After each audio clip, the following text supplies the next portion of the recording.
ከረማችሁ? በዊኬንድ መጠየቅ ይሻላል እኮ እንግዳ አምጥቻለሁ። ሌላ እንግዳ ያስተልኝ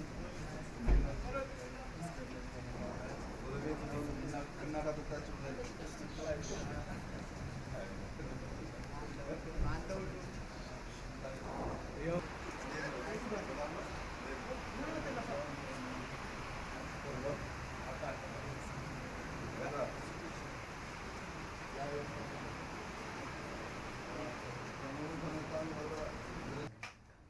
ገብቼ ነበር እኮ ጠይቆታለሁ ብዬ ያለው አይመች እየጸለዩ ነው።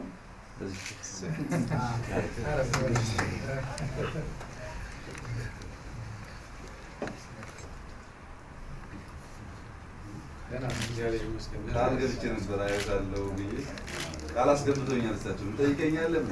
እኔ ያው ያለሁበትን ታውቃላችሁ።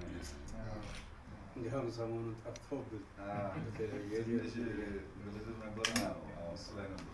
ለነገሩ የሀገረ ስብከቱ የፕሮግራም ቢወጣ እንደ ትምህርት ቢሰጥ የመረጋጋትን ጥሩ ያቀመጣል።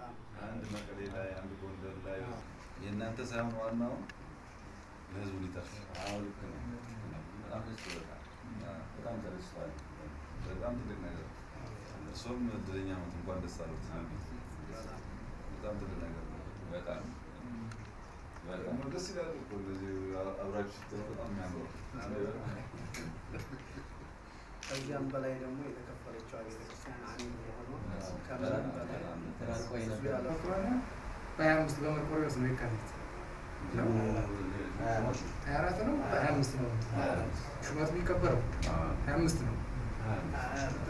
ዶክተር በጣም ያስደነቀኝ እኛ መስከረም 8 እሳቸው መርቆሬዎስ ቅዱስ በጣም ያስገርም ነው።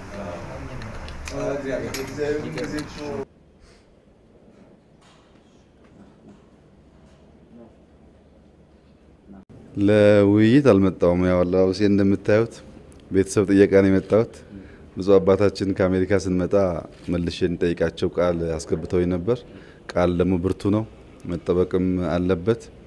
እኔ ባለፈው ሳምንት ከመጣን ጊዜ ጀምሮ በምስራቁ የኢትዮጵያ ክፍል በነበረው ሁኔታ ያንን ለማረጋጋት የሰው ሕይወት ከጠፋው በላይ እንዳይጠፋ አሁንም በችግር ላይ ያሉ ሰዎች መታገዝ እንዲችሉ አካባቢው እንዲረጋጋ ብዙ ጊዜን እዛ ላይ ስላጠፋው እና ላገኛቸው ስላልቻልኩ ዛሬ ፋታ ሳገኝ እሳቸውን ለማየት ለሀገር እንዲጸልዩ ለመጠየቅ ሌሎችም ጳጳሳት በቀደም የተጀመረው የእርቅ ኮንፈረንስ በአዲስ አበባ እንዳይታጠር በየክልሉ በየከተማው መሰል ፕሮግራም ተደርጎ ህዝብና ህዝብን ማስታረቅ ለሀገር መጸለይ ቤተክርስቲያኗ ባላት አቅም በልማትም በሰላምም በማህበራዊ ጉዳይም መንግስትን ህዝብን እንድታግዝ አደራ ለማለት ነው። ያው ቡና ጋብዘውኝ ተጫውተን እንደ ቤተሰብ ተለያይተናል። እሳቸውም በጣም በጥሩ ጤንነት ላይ ይገኛሉ። እሱን ለማረጋገጥ ነው የመጣሁት። ያው ቃል ስለገባው ቃሌን ለመጠበቅ ማለት ነው።